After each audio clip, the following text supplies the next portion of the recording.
This is Dr. John Whitcomb giving you a talk about peptides to kill cancer, PNC-27.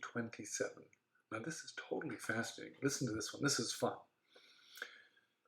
First of all, some basic biology about how your cell works. Every cell in your body has a watchdog called the p53 gene. And what it's doing is it's watching your cell and the DNA to see if there's broken DNA. Broken DNA is a problem. You can repair some of it, but you can't repair too much.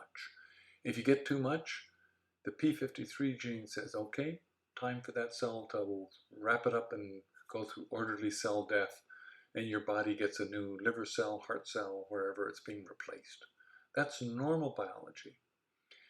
Cancers have a lot of mutations, and so they've got to do something about that p53 gene. And in fact, virtually every cancer does.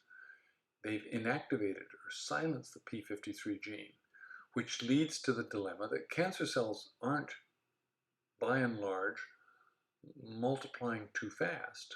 They're living too long. They don't know when to die. And what they've got is another protein that comes along and essentially refolds, sort of like cellular origami, refolds the p53 gene, making it unavailable, unavailable for use. And there's some question about whether it's sequestered or refolded or whatever, but it's not there. Well, turns out we now have a peptide that binds in the binding site of the protein that inactivates it. Did you get that? Little peptide that sticks in the gears and basically makes it so they can't refold or inactivate the p53 gene. The p53 gene becomes active. Cancer cells find themselves with the watchdog. It's like the fox in the chicken coop. The watchdog becomes active again. Cancer cells die incredibly quickly in petri dishes.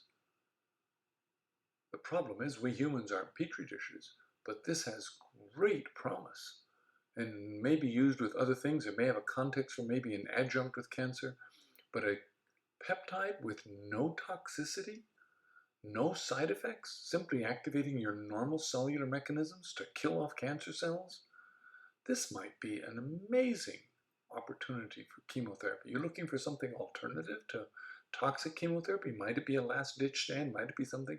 We don't know. It's being used widely in the Far East right now, and it's now become available from compounding pharmacies in America at pharmaceutical grade. Let me repeat, no known toxicity, provided it's made pharmaceutical grade and not by some shoddy back alley place. So, in fact, the FDA made a warning about some place that issued it and people got sepsis. But that's not the point with pharmaceutical grade, folks.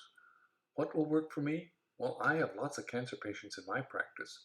I'm going to talk to them about it. I'm just aching and itching to find real research that shows us where it might work clinically, what kind of dosing, what kind of schedule. The cost isn't terrible. This is Dr. John Whitcomb talking about PNC-27 and cancer therapy.